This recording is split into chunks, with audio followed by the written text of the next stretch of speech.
Hey everyone, thank you for being here. Sunday, the June 30th. And as usual, I'll do a quick blurb on the index, at least the S&P. Friday was pretty shocking because the day started out okay on the strong side, and then it got really strong, and we had these giant spikes. Maybe we made a high, maybe we didn't between this and the NASDAQ, depends what you're looking at. Regardless, it was a huge effort, and then it ended in a pretty big disaster on a day-to-day basis, not overall, of course. So here's my assumption going forward. I will have a special video on that tonight. We are buying dips, so don't change this mindset until they start showing you that they're not. For now, they are buying dips, so assume, to be safe, that every dip will be bought and higher highs will be made. We are in a target zone. This was the target from months ago, and we're in it. Doesn't mean we can't go higher. We shouldn't, but it doesn't mean we can't. So be safe. I'm still shorting rallies. More on that later. So that's the S&P. If we look at the Qs, which is the NASDAQ, similar scenario. Not similar scenario is from the IWM. They're still trying to break out. 203 was important for me. They closed close enough for 203 that the battle's still ongoing. The Dow is also not as happy as the main indices. You can see how they're at least respecting our lines perfectly. So we're looking at the right levels. Let's see how it all plays out. Now on to the tickers that you guys have requested. We'll start with Apple. Let's see here. I think Apple does not deserve to be where it's at relative to, let me rephrase. I think this burst on the quote headline from Apple was ridiculous. The headline wasn't anything new. I've seen this headline last year when they said AI maybe September of next year. That's what they said last year. Well, the headline now was AI September of this year. So it's the same headline, and they're late. I don't have a lot of faith in that leader there. So I think Apple, if there is a correction in the market, will have a lot to give back as well. It was a good value of 170, 200 and whatever. It's not. Good company, just timing wise. All right. I wouldn't add if I'm long. This quote dip is not a dip. I wouldn't chase it if I'm not long. If you twist my arm, maybe you can convince me to sell some puts out in time. ABBV, let's zoom out and see what these lines are all about. This looks bullish in a sense where they want to break out from prior fails. But in the other sense is these are so many efforts that have failed and at a pretty pivotal zone. I think if it gets to 175, 176, I'd be out if I'm long. I don't know a lot about this business, so you should, because they are the kind of stocks that have headlines all the time that are game changers. So you should get up to speed on the business. Dips into 165 or lower, 166 or lower are interesting. These are prior breakout levels, which will act as forward support. If I'm long, I'm not adding longs here. If I'm looking to get long, what just happened here? If I'm looking to get long, there is no obvious entry point. I have a huge fail. I have strong support. We're stuck in the middle. Nothing to do really with confidence. Accenture, I wanted to go long down here. I put it on my to go long list until I didn't do it. Good company fell out of bed. And my hesitation was, how come the market can't stop rallying and these guys cannot find a bid? Finally, they did. But now at 316, it's not for me. Look left. This is a huge level from a volume perspective. So let's see how they handle 318, that huge spike on earnings. I think it's pretty tough. If you take it out, you can get to 340. So the way I would trade this is I would buy the dip if it comes. Let's say it falls back to 292 or lower, then I would have more confidence to get long. And you, of course, cannot lose 278, because if you do, I can't tell you how low you go. And sometimes it's not through fault of its own, right? Adobe, I wouldn't touch it. If you waited this long to be long Adobe, why now, right? So anything inside this huge failing zone is an exit for me. In fact, this white triangle, it's my own concoction. It says start looking for an exit. And if you wanted to short it, if you twist my arm, I would sell calls or covered calls or credit call spreads in order to fade this rally. Good company and all, just chart thing. ALB, for a while, I covered it for you. Once it lost this, you see that line? I said this will be the target, and here we are at the target. So if you are The quarter was bad, according to my notes. So don't just jump in. Look at the sales. That's very concerning. So study the company. Technically, it's broken, and technically, it could be going to 65. Why? Because they lost this consolidation zone. Once you lose a consolidation zone, I honestly can't tell you how low they want to go. Maybe this much, maybe that much. So there's a lot of pain potential. Rallies into 110, 107, 105 are going to be sold hard without a game-changing headline. So I wouldn't add if I'm long. If I'm wanting to get long, I would only take half and see if I need to average down on it or not. I wouldn't double down on it. The difference, if you don't know the difference, reach out. This trend is lower lows and lower highs. I don't like that fact. For example, right here, we had a low, we had a lower low. We have this huge candle, and they bounced on it. What happens if they lose 5.6? They probably go to 3.5. So be careful with that. So people that thought that this was a bounce, oh yeah, that's it, and then it made a lower low. So what if that repeats? So let's see here. From here, we got a lower low, right? So what if similar price action happens?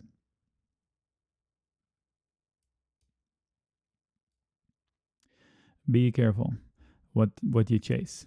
Okay, so sellers at 7.2 or higher, sellers at 7 or higher. Let's see how they handled this giant cliff right here. Applied Materials, nothing wrong with the business. Pretty stable, pretty boring. So why is the stock like this? That's a strong trend. For me, if I'm not long, I'm not getting long up here. I would get long somewhere around 208 to 200. And it may take months or years to get there, but I'm not buying it up here. The markets have never been higher, and we can delete this. And this one has already broken out, and this is more of a target zone than a starting point. So if I waited this long, why now? Arguably, you can say this was $80. Once they broke out, $96, they overdid it. So if I waited this long, I'm not getting in now. I'm probably going to say that about a lot of stocks. AMC, see, I would sell everything and buy into this one. No, I wouldn't. Of course not. I wouldn't touch that with a 10-foot pole. This company should be delisted ASAP. The management should be investigated for fleecing people out of their money with their APE split, not split. Oh my gosh. I can't believe they let them do that. But anyway, this is 2024, the new era. SEC is not watching anything apparently, except maybe the wrong people. Anyway, I don't know what to say. 550 failure and a trigger. It can go to 7 or 8 or 9 or 100. I don't know. This is a gambling stock. It's not for me. And I would suggest you're not investing in it. But if you want to trade it, just you're on your own. It's the Wild West. Definitely don't short it. Please don't short it outright. Whatever you do.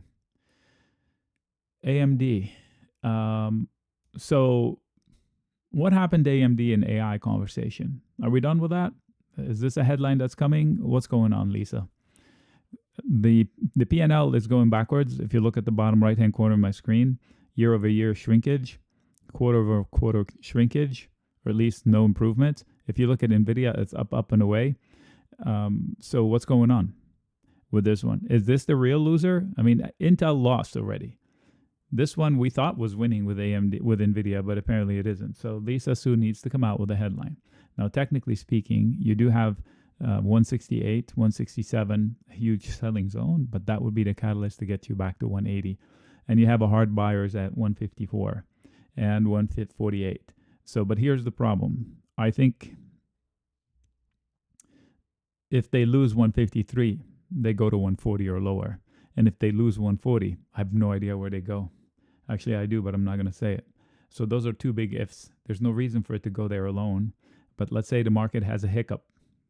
I know, maybe not in a million years, but if it does, this one will be under 140 in a blink. That's my, I wouldn't short it for that. But if I'm long, it means I shouldn't add. If I'm looking to get long, it means I should only take a partial position, leaving me with some room to manage my risk. Just like there is a trigger lower, there is a trigger higher. 170 could bring bids to get you to 185. So you do have that potential. Okay. What else is it going to take from the market to push this guy up? When the market literally could not be more bullish ever. There's never been this bullish before, ever. And that's even more than the dot-com bubble. And this one cannot catch a bid. And it's in AI, which should be its territory. Amazon made a high, and this one didn't. Honestly, if you force me, I would short Amazon. I have never said that in my entire life. I'm one of the largest fans of Amazon. I don't understand this last rally.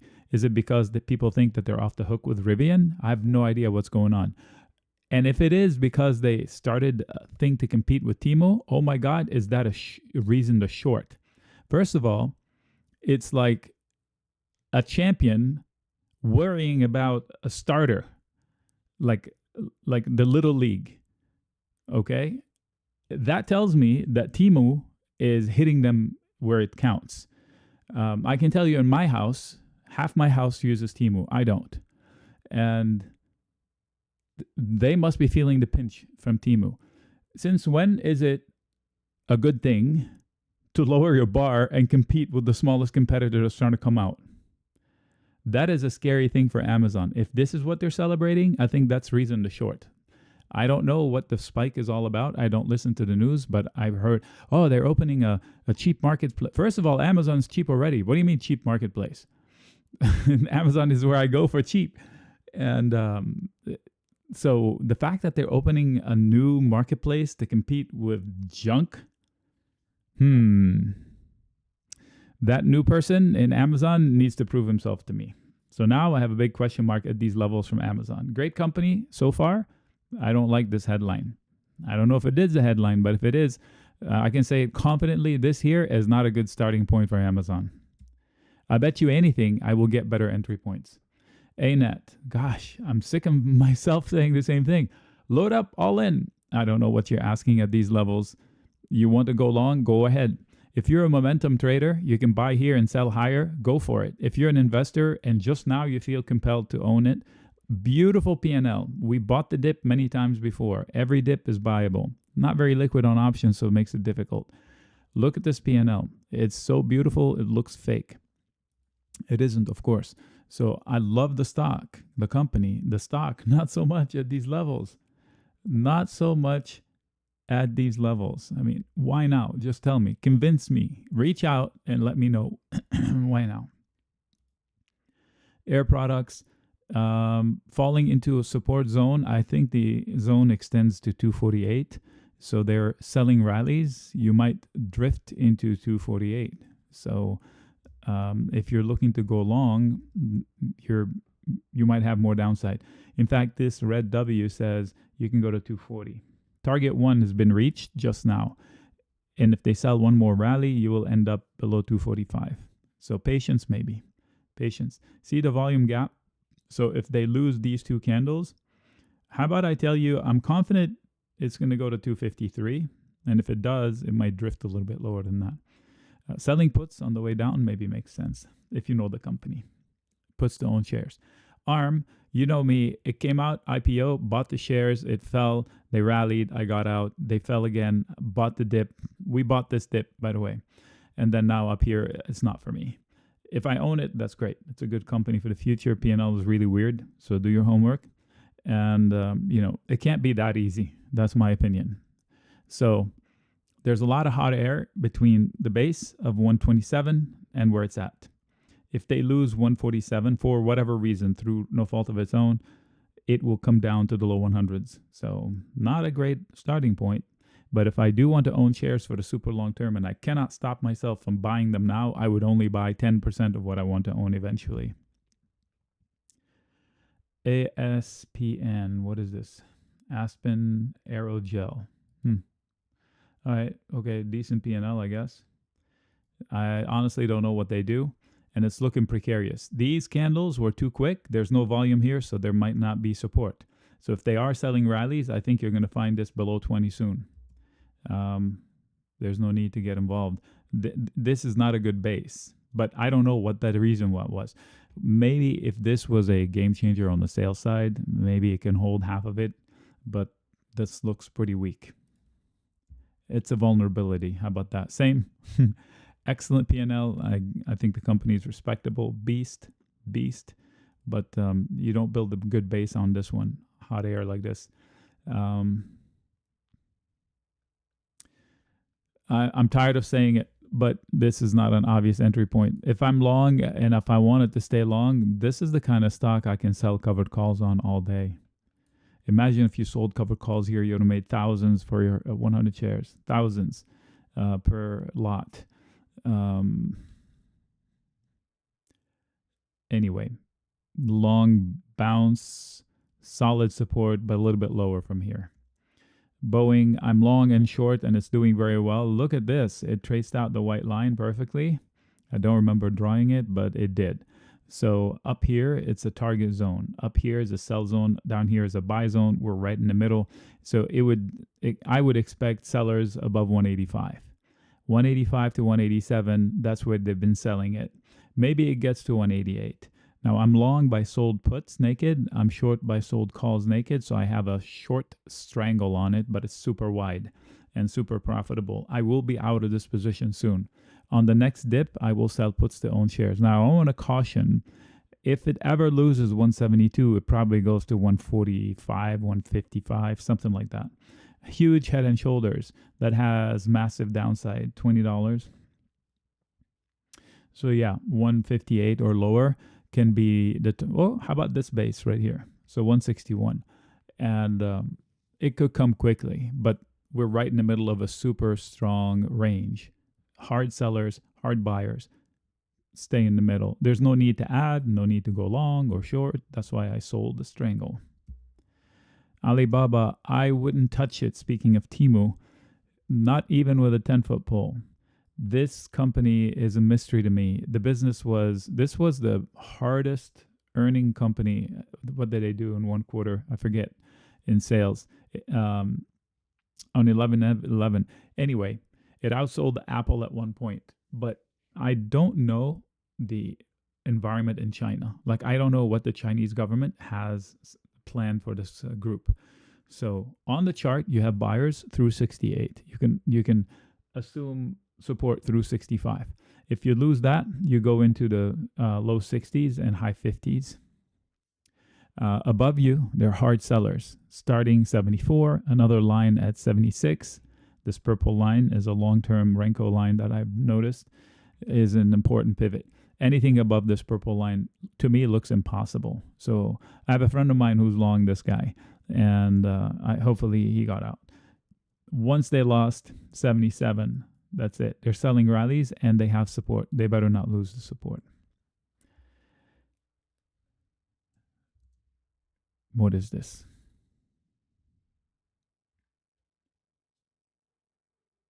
Space-based intelligence company. What the heck is that? Space-based intelligence company. Okay. I don't know what this is. The P&L does not tell me if it's successful or not. A lot of spending, not a lot of sales. So study. What are you asking me? The chart is not going to help you do anything. You're going to have to study the company and decide whether it's a good investment for the long term or not. I honestly don't know what it is. Blackstone, we've traded this before. It's not very liquid. Almost the same comments as Boeing. You have a super hard group of buyers below and super hard group of sellers above. I don't know why this should be at 131 again anytime soon. And I don't know why we would lose 116 anytime soon. So ping pong in between those two values. 128 zone resistance, 120 or lower support. If for whatever reason you lose 116, I think you're going for a ride, like a big ride lower. But I don't think it does it alone. The P&L is okay. Maybe if a market correction happens. CHWY, oh my gosh. Okay, so I heard something from the group, but I don't know if it's true, that Hello Kitty is involved in this one. If it is, run. This used to be a stock I was a proponent of. I said buy shares. Remember that? Because the reason it was selling, check this out, it was selling off like it was going out of business in 2022. And we couldn't understand why.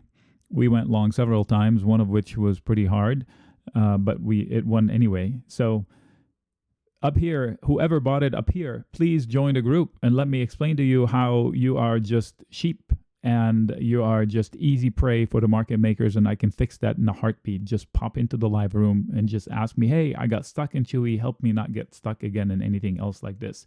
Very easy lesson, 15 seconds, you will get it like this. Anyway, whoever bought it here did not look left. I mean, are you kidding me? I don't care who bought it, the kitty guy or not kitty guy. That even up here, I wouldn't touch it. This is a headline stock now. I was a proponent of owning shares. I would have dumped them in a heartbeat if I owned them still. And it would have been a huge win. I think we bought it at 17.50 or 18.50 or something like that. Anyway, I would have been out. This was wrong. This is wrong. The price level was not wrong. Like in the 30s is fine price, but it fell apart. Technically, now it becomes wrong to be long CHWY up here. Chipotle, don't ever bet against it. It's a pretty good restaurant operator. It's very hard to trade it via options. It's not very liquid, and the market maker will eat your lunch. See what I did there? Lunch joke on a food company. Yeah. What is this red line?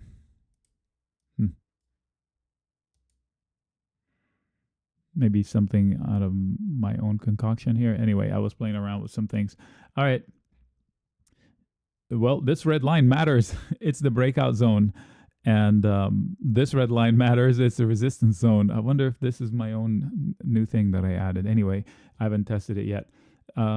This area of 60 after the split is the target for that W, the third target of the W. I'm not sure they can go there, but I know rallies into 65 and 66. We met with hard sellers. I would be tempted to get involved long, 58 or lower. Let me go. Do we have, because they split the stock, do we have drawings that are off the screen? Yes, we do.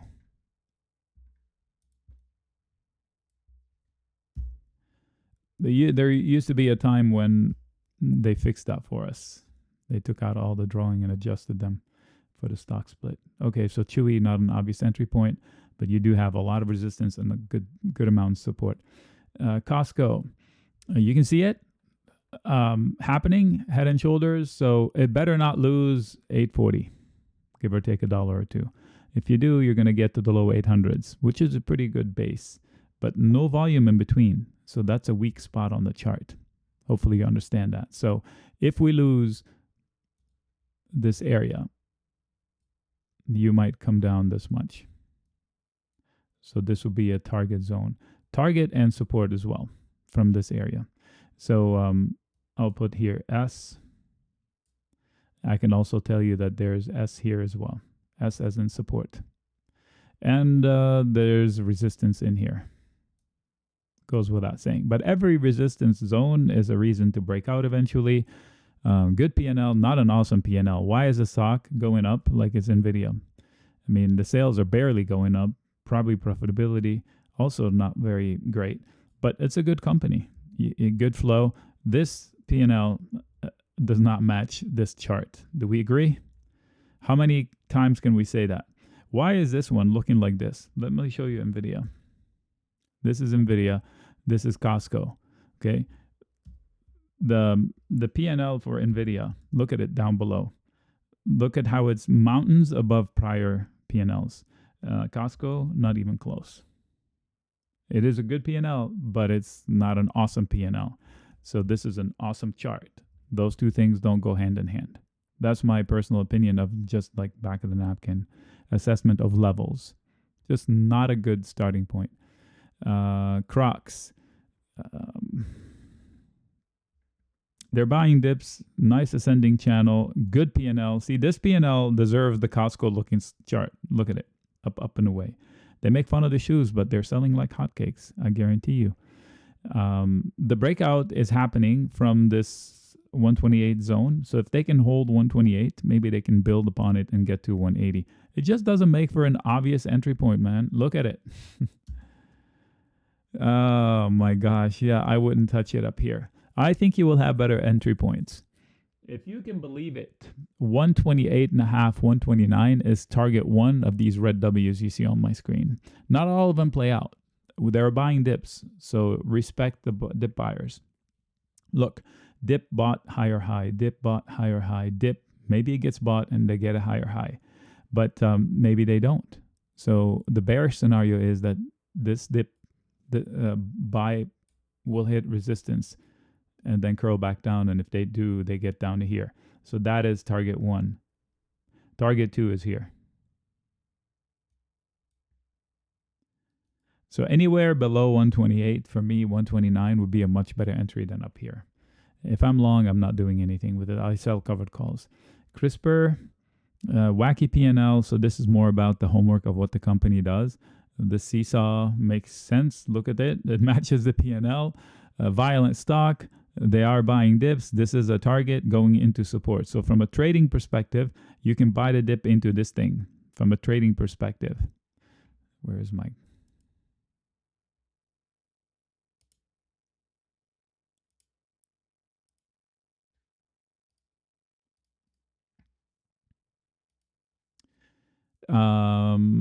If you lose 51, you're probably going to lose 40 in a series of lower lows and lower highs. But you have support at 51 through 49, and then another set of support lower. So if I go long here as a trade, I should stop out so I don't find out how low they want to go. But if I wanted to get long for the long term, I can start here, a quarter position, double it here, and leave room to double the double down here if we ever go to here. That's the trading comments. The investment comments, you study the company. CSCO, Dinosaur.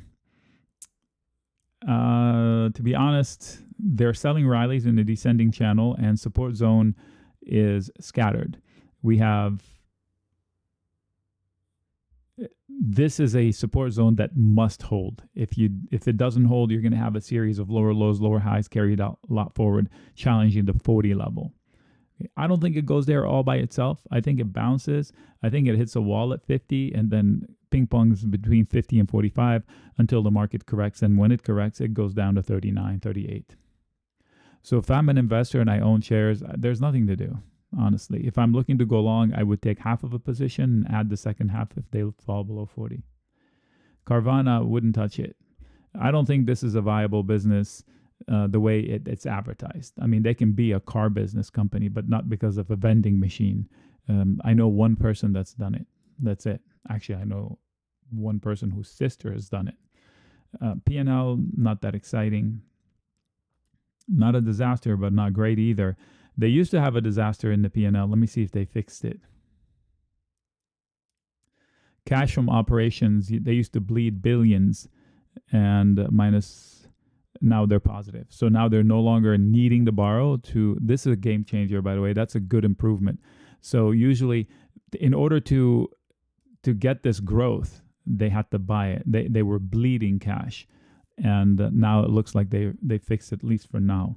So as long as you're not bleeding cash, look, 600 million to almost 3 billion, minus 1.4 billion in 2022. And now the trailing 12 months is almost positive $1 billion. So that gives them freedom in operations.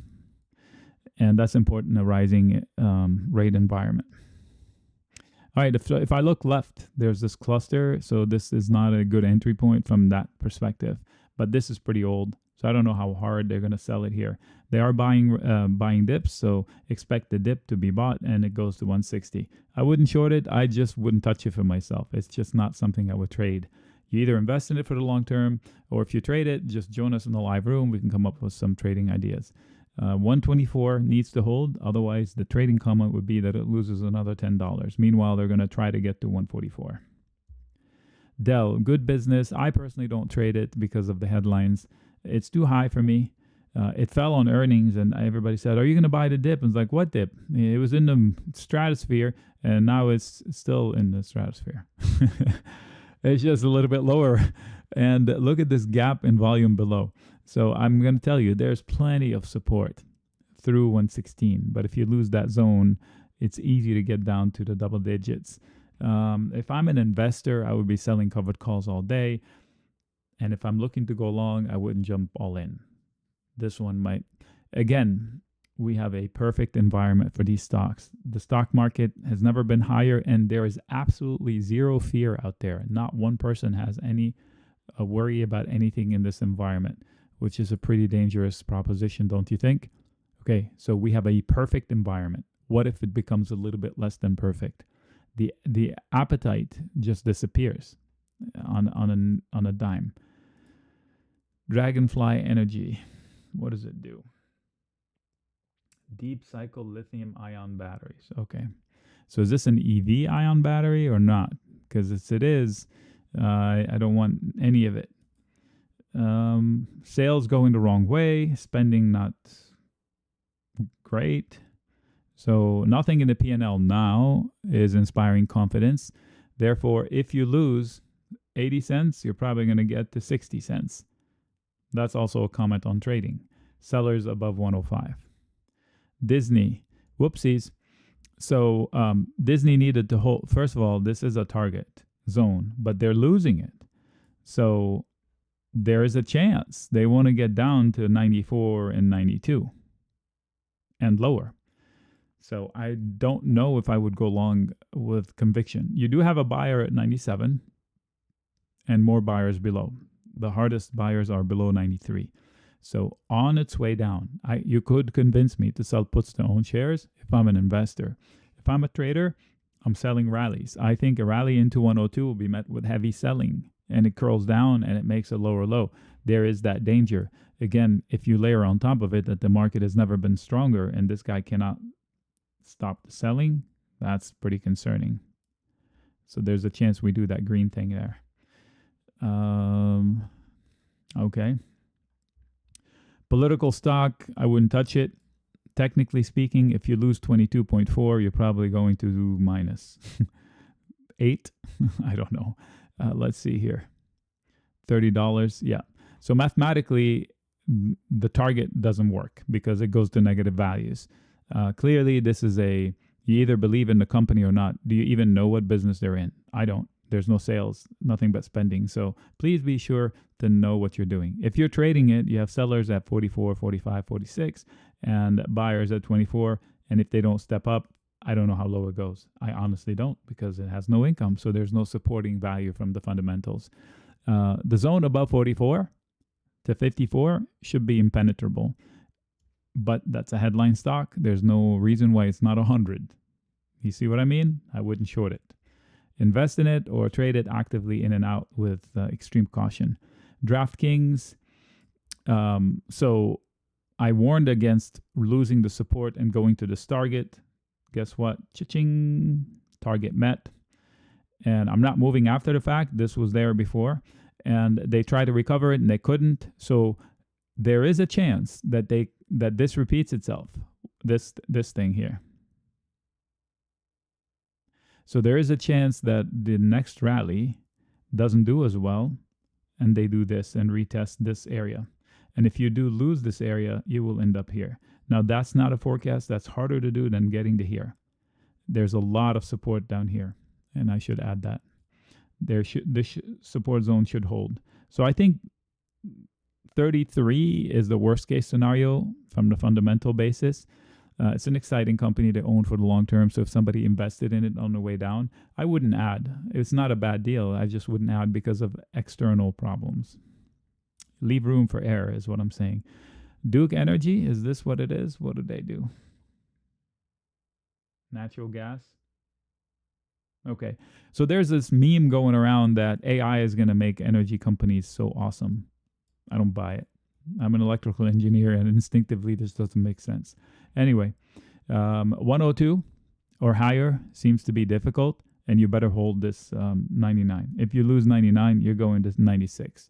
So that's the comment. If you lose this guy, you're going to here. This is a much better support zone and target. Meanwhile, there are sellers above. So I wouldn't go long into 103. If they take out 105, they're going to 112, maybe 110.